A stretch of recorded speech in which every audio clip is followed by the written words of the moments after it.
18, and you can go to 1 Samuel's. And the reason why I was mentioning genocide was because if the Bible, the biblical commandment was to kill the people, enslaving them is one notch below that. So it doesn't make sense to talk about morality when you're talking about going into an entire village of Amalekites and destroying and killing the entire population, not leaving even the animals to be alive. There is no such injunction that you will find anywhere in the Quran, and I once again challenge you to find me a single verse or a single hadith to that effect. Now, pardon? 21. Yeah, no, it's not 21. Get it? Yeah, so now let's quickly talk about what he talked about. The hadiths that he mentioned were false. That the black people on the right and the left. This is not, the word used in that hadith was not black. The word was dark. And this was in the Quran, wujuhum muswadda, that they will have darkened faces. And in fact, ironically, this kind of language is used when men practice something called infanticide. When they kill daughters that are girls, that their faces will be darkened and so on, and there's a reprimand in the Quran for that. It doesn't mean that it's talking about the race. And he talks about two black people being the thing for one. How is that the case? When Bilal ibn Rabah was bought by Abu Bakr as-Siddiq for a high price, very, very high price, and then when he was told afterwards, he said, I would have paid even more for him. So this is nonsense what you're talking about. Bilal ibn Rabah, which everyone knows who he is, married Hala bint Auf, who was an Arab, and he became the mu'adhin of the higher echelons of that particular Islamic society. There was no mention of his race in the derogatory way whatsoever. In fact, we have a narration where Bilal was actually abused by Abu Dharr al-Ghifari because he said to him that you're the son of a black woman. The Prophet got angry and he responded by saying, what have you said, and reprimanded him and told him not to say such a thing. So all of what you're doing is distorting and completely decontextualizing that which is correct. You haven't actually had any response for that which I've mentioned, which is that Jesus Christ, who is meant to be inseparable from the body of the Trinity, he is inseparable from the Trinity. He is the one who commanded to genocide and to enslave. You'll find in Numbers 31:18, you'll find in Deuteronomy chapter 21:10, you'll find in First Samuel chapter 15 verse 2, and this, look, you find here, whoever strikes his male or female servant, this is Exodus chapter 21 verse 20, whoever strikes his male or female servant with a staff, and if they have died by his hands, he shall be guilty of a crime. But if he survives for 1 day or two, he shall not be subject to punishment because it is his money. His you see, if he beats him so badly, that he doesn't survive, he doesn't get any crime because it is his money. This is the heart of objectification, of commodification, of all the things that you're accusing Islam of. You have no answer, my friend, to the emancipatory discourse that we find in Surah Al-Balad chapter number 90, and the fact that freeing slaves was something which is in the zakat obligatory. Also, you'll find in chapter number 24 verse 33 that it's mentioned mukataba. And mukataba is the idea of somebody comes who is enslaved, and according to one opinion, according to Tafsir al-Qurtubi, that they have to be freed. If they say we don't want to ransom ourselves, they're enslaved. So in other words, the so-called master, you have to be freed, so that's another thing you can bring. Time. Go ahead. All right, Mohammed is repeating his same erroneous points again. Who is Mohammed Hijab? Let's ask that simple question. His own scholar, Islamic scholar, says Mohammed Hijab is an infidel. Why do I say this? Because his own Islamic scholar, Sheikh Saleh Al-Fawzan, says slavery is part of Islam. Slavery is part of Islam. Slavery is part of jihad, and jihad will remain as long as there is Islam. So slavery is part of Islam, slavery is part of jihad, and jihad will remain as long as there is Islam. And he goes on to say, It sounds like good he goes on to say, they are ignorant. People like Mohammed Hijab here, who think slavery, Islamic slavery, has been abolished, are ignorant. They are not scholars. He said of people who express such opinions, they are merely writers. Whoever says such things is an infidel. Why does Mohammed Hijab say what he says at Hyde Park? Because he knows he can't say what this gentleman said from Saudi Arabia in a nation like ours. He knows it. If he says what he says from Saudi Arabia, he knows Islam would not spread even the tiny little bit it is attempting to do now. And that is why he doesn't do it. And that is why the Saudi Arabian Sheikh calls him an infidel. What do we find? He said Bilal was a black guy and treated with great respect. Bilal said to Abu Bakr, my dear friend, Sahih al-Bukhari says, 557.99, it says, Bilal, even up to the time of Abu Bakr, remained a slave. And that is very important for you to know. I don't care what he did. I don't care if he called people to pray. I don't care if he sung a few songs or any of those things. The question is, how did Muhammad treat him? Muhammad treated Bilal as a slave. So continued Abu Bakr. Muhammad was quite happy with this. He was quite happy with slaves continuing as slaves until the end of Islam, which is the end of times according to Islam, according to Muhammad, Hijab and any other knowledgeable Muslim. So the problem is this. In Islam, blacks, unbelievers, especially women, are treated in a bad way. They are seen as cattle, pigs, all sorts of derogatory terms. This resulted in harsh treatments of sex torture. Female slaves were tortured. Quran Surah 4:24, Quran Surah 4 verse 3, Surah 4 Ayah 29 and so on. Please answer, Muhammad, if the Quran says that Muslims can take any of the captive women who their right hands possess and have sex with them at any stage, any stage. Do you agree with this? If you had a wife who is a non-Muslim, and if Muslims were to get hold of her and say, she is my captive, I can do what I want to do with her, will you be happy? I'm assuming you won't be. And therefore, you need to agree, Islam does terrible things with slaves. I'm assuming. Like I said earlier, Bilal, manumission, a great, one of 5 pillars according to Muhammad. The problem, like I said earlier, Surah Sahih al-Bukhari 3765, Sahih al-Bukhari 557.99, both of them are against this. Slaves were asked to continue as slaves. Alright, let's one more each, yeah? We don't want to spend like another 2 hours. I think it's settled after all. Really? I'm gonna say this again. I have one, then you have one, and then I finish because you started, okay? Yes, so So you, I'm gonna speak, then you, then I conclude, and then that's it. Yeah. Okay. Alright. What's that? 2 rounds?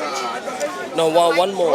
Yeah, so 424. وَالْمُحْصَنَاتُ مِنَ النِّسَاءِ إِلَّا مَا مَلَكَتْ أَيْمَانُكُمْ. Where does it say you can have sex with slaves at any time and all this stuff that you're talking about? It doesn't say that at all. All it says is that you're not allowed to marry a woman who's married except what your right hand possesses. What your right hand possesses doesn't mean that you can have sex with them whenever you want. In fact, the idea of raping a woman, whether she is a slave or whether she's a wife, has been spoken about by the Salaf of this Ummah, or the predecessors. Shafi'i mentions it in Kitab al-Umm. Even Imam Malik mentions it, and the punishment of it is a corporal punishment, something like whipping and so on and so forth. So this is not something that Islam endorses at all. And the evidence of that is the hadith of the Prophet Muhammad where he says, La darar wa la dirar. You can't harm or reciprocate harm. How can you rape a woman, whoever she may be, in Islam without causing harm? So this is something that is completely falsehood, and it means it's obligatory, even if the slave master didn't want it. Which is, if this opinion is respected, as good as abolition. This is as good as abolition. If this opinion is not respected, then it's not. He talked about Salah al-Fawzan, I'll mention that in the conclusion. Yeah, start. Okay, all Muslims have a very important question to ask today. On the one hand, you have the Bible.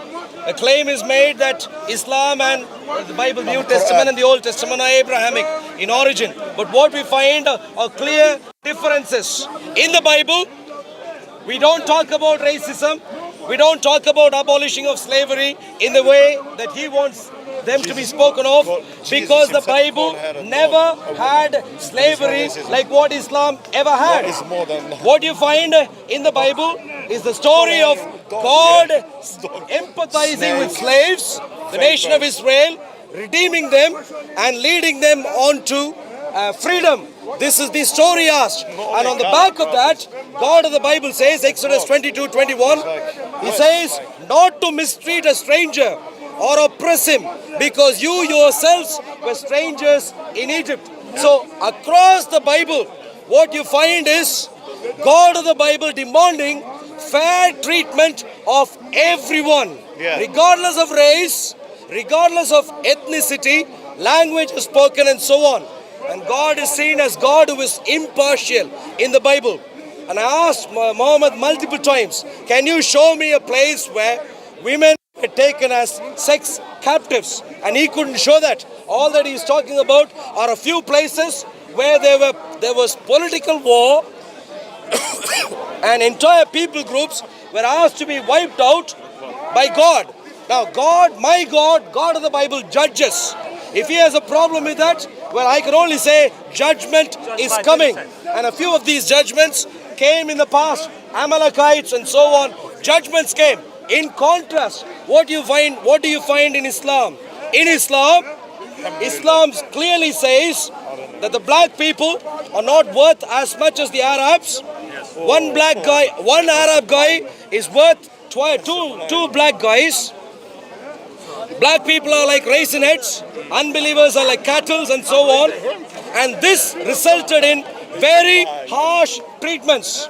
Sex torture of female slaves, you find in various portions of the Hadith and Quran 4:3, 4:24, Surah Al-Kubra 2:227 and so on. Multiple places you find sex torture of female slaves, Umar torturing female slaves. No rights being given. Quran, Surah 16, Ayah 75 says, slaves control nothing, no right whatsoever. And that free men cannot be punished for the murder of a slave. Quran, Surah 2, Ayah 178. Also repeated in Tafsir Jalalain. So the point is, torture of sex slaves, no rights. Free men are not equal to the slaves. So clearly no equal treatment. And this therefore resulted in Muhammad not permitting or not allowing manumission to happen. Sahih al-Bukhari 5:57-99, 3:765. You find Bilal continuing as a slave. If Bilal says this to Abu Bakr, if you have bought me for yourself, Sahih al-Bukhari 5:57-99. If you have bought me for yourself, then keep me for yourself. But if you have bought me for Allah's sake, then leave me for Allah's work. He is pleading. This great guy, who is the one who calls people and to pray for prayer, he is pleading. If you have bought me for the sake of Allah, leave me alone. But you have still keeping me as a slave. So Muhammad continuing to keep people as slaves. Sahih al-Bukhari 3:765. 5:41 and so on. Slaves working for Muhammad. You know, he said that the Quran says that disbelievers are like cattle. It doesn't say that. It says belhum illa kal an'ami belhum adallu sabila. That they are like cattle. No. They are more astray than the cattle. And as we've seen today, worse than cattle. Worse than cattle. Yeah. You know what I'm saying? As we've seen today, are better. when the truth, okay, be quiet now, please. Don't waste my time. As we've seen today, everybody, we have seen today that is the case. You're presented with straight facts and you cannot maneuver away from them. You cannot circumnavigate them. You cannot deal with them. You cannot hermeneutically, acrobatically, gymnastically get away from them. And the reality of the situation is you're dealt with the blunt truth in front of your face as clear as the day, and you're just scurrying, scared and absolutely anxious that someone like me, without a paper in my hand, knowing your scriptures more than you, and knowing my scriptures more than you'll ever know, dealing with you in the way that I've dealt with you. The truth of the matter is, العبد بالعبد الحر بالحر والعبد بالعبد والأنثى بالأنثى, it was actually abrogated. Chapter 2 verse 178 was abrogated with the ayat in Surah Al-Ma'idah where it was talking al-ayn bil-ayn, which is talking an eye for an eye, number one. So that's, and it wasn't what he thought it meant anyway, but it was abrogated in either event. Number one. Point number two, you keep mentioning Bilal. Yeah. Bilal was not a slave when he married Hala bint Auf. He was not a slave when he was literally ascending the Kaaba, telling the people, I'm in charge now, reciting the call to prayer in front of all the Arabs who are literally below him in physical stature. How dare you talk about Bilal in that manner when the Prophet said he will be the one, he can hear his footsteps in Jannah. The things that he said about all the hadiths about black people being in hell, every single one of them is false. None of those hadiths use the word black, none of them. In fact, like I said, the opposite is true. We have explicit statements from the Prophet saying there's no virtue over a black man over a white man, or a white man over a black man, an Arab over a non-Arab. There is no such statement in the Bible. In the Bible, in the Old Testament, we find these genocides of the Amalekites, who he admits us to. He says this is them asking for it, basically. We want to be destroyed. No one asked for genocide, sorry to say. This is the kind of kalam that we find the Israelis doing with the Palestinians, inspired by that horrible Old Testament narrative. Moreover now, let's be honest. Let's be honest and say that even the New Testament, Jesus calling a non-Jewish person a dog. Yes, at the end of it, he said, okay, I'll give you whatever you want. But he still called her a dog because she was a Gentile. That's racism. Your book is fraught, saturated, filled, contaminated, polluted. It is seeping, brimming with racism, brimming with genocide, brimming with racism. You need us, my friend. We don't need anything from you. You come to us and you ask us, why was everything abrogated in the way it was? Because the Prophet Muhammad eliminated racism, the only person in his time to do so, and it was the only emancipatory discourse of any Abrahamic religion in the world, that is Islam. Come to it and stop being arrogant. That's it. Finish. All right, thank you very much, Mohammed.